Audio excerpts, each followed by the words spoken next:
Алейкум ассалам ва рахматуллахи ва баракатух. Негизи сактансаң сактаймын деп Аллах Таала айткан деген түз ушундай эме жокпу, бирок мунун негизи бар, мааниси неде жатат. Анткени Аллах Таала айткан Куранда ар бир нерсеге себеп болот деген. Ар бир нерсенин себеби бар. Демек бир нерсе болсо да ошол нерсенин болгонуга бир нерсе себеп болот, болбой калса да бир нерсе себеп болот да. Жөнөкөй эле бир мисал, эки адам бирге жүрдү, бирге тамактанды, бирге жашады, бирөөсү ооруп калды, бирөөсү оорубады. Ошонун ооруп калгандыгына бир нерсе себеп болду, оорубай калгандыгына да бир нерсе себеп болуп, ошон үчүн оорубай калды деген маселе да. Бул Аллахтын айткан ар бир нерсеге себеп болот деген. Кээ бирки себептерди сабап, себеп.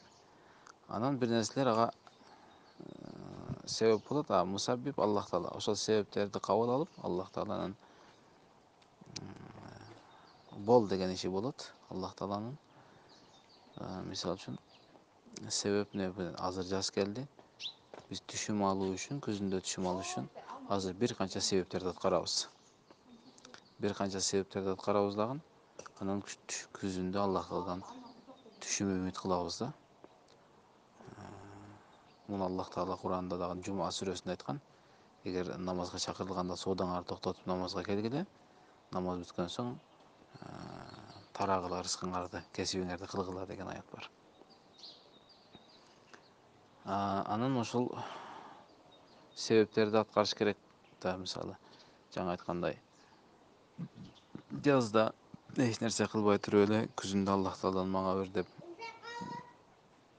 дуа кылып отура берүү туура эмес. Себеби Аллах Таала себептерди аткарууга буйруган.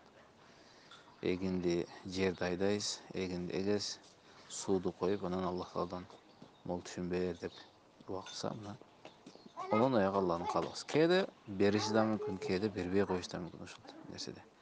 Эгер Аллах Таала кайсы нерсени каалаган болсо, ошол нерсени инсан Алладан деп билип, Раббим мага эч качан жамандык каалабайт деп билиш керек болот. Же болбосо инсан өзү кайсы бир нерселерди туура эмес амалдарды кылды, ошонун кесепет тийди деген маселелер.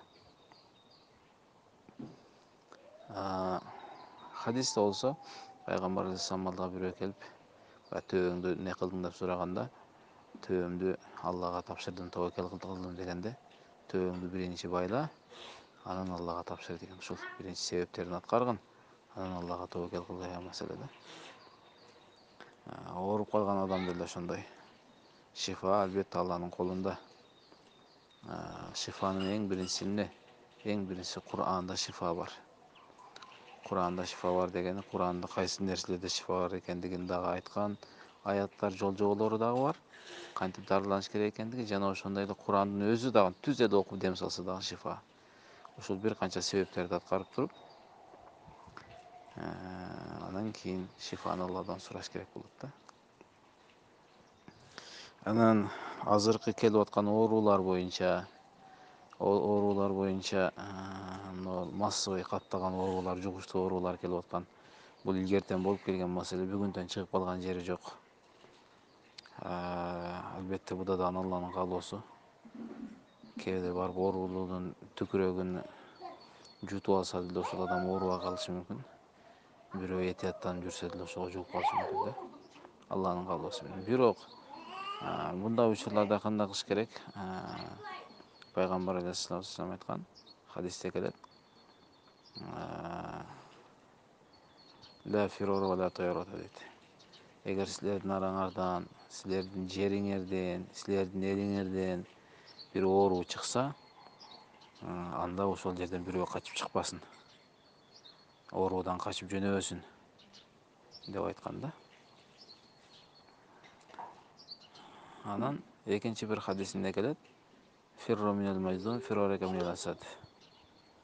Хадисте пайгамбар айтат, сен ошондой оорудан, жугуштуу оорудан арыстандан сактангандай сактан деп айтат. Ушул себептерин жаса деген сөз. Эгер ушундай бир оору чыгып кала турган болсо, анда башкалар не болсо болсун, мен аман болоюн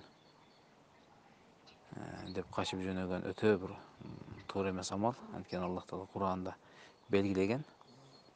Албетте өлүм ал ушундай нерсе.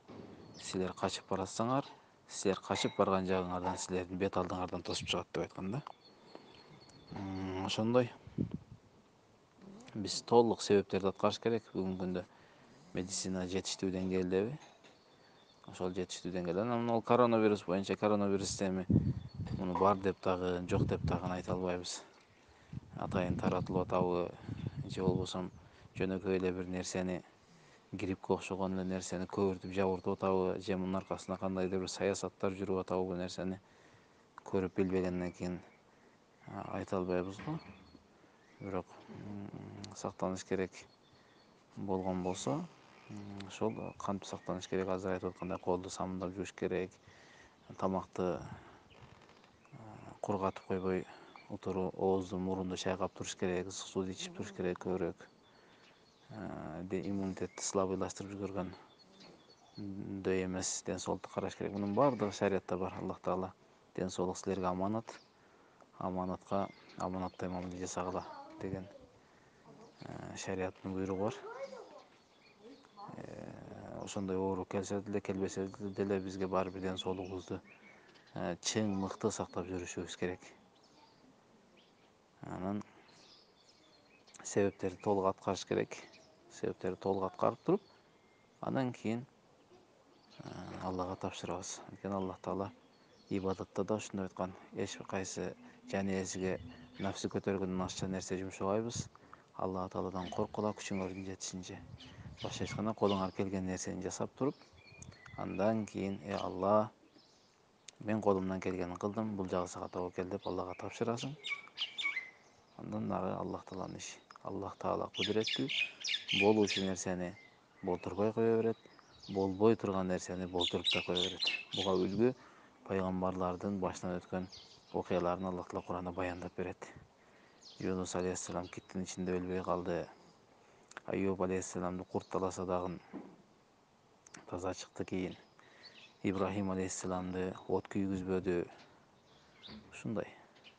Тескеринче сизге канчалаган аскерлери менен курчалган Фир'аунду суу чөктүрүп өлтү. Ал өзү суу ага кызмат кылчу дагы чейин. Сууду башкарчу эле Фир'аун. Бирок ошол суу чөктүрүп өлдү. Жана Фир'аун ар бир баланы өлтүрөт эле. Ошол бир гана Муса алейхиссаламды ушул бала сулуу бала экен, жакшы бала экен, ушуну өлтүрбөй эле коеюнчу деп алып калып, ошол мени өлтүрөт деп корккон ошол Муса алейхиссалам болуп чыкты. Ушундай да Аллах Тааланын каалоосундагы нерсе. Биз болгону Аллах Тааланын алдындагы өзүбүздүн пенделик милдеттерибизди туура так аткарыбыз керек. Ассаламу алейкум ва рахматуллахи ва баракатух.